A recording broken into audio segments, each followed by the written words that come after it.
This tutorial deals with adding an avatar to a project and selecting its language and voice.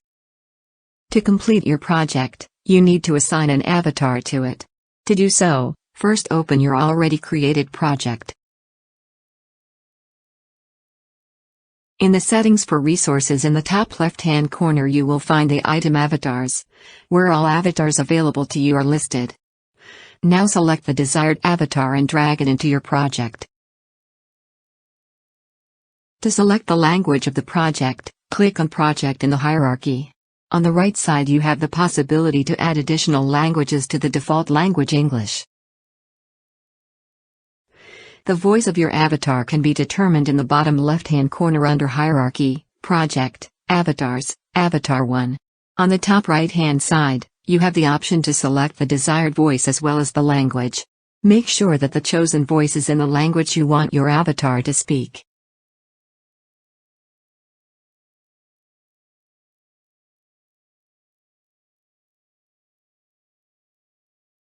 Do you have further questions about the extensive functions of the VuppetMaster?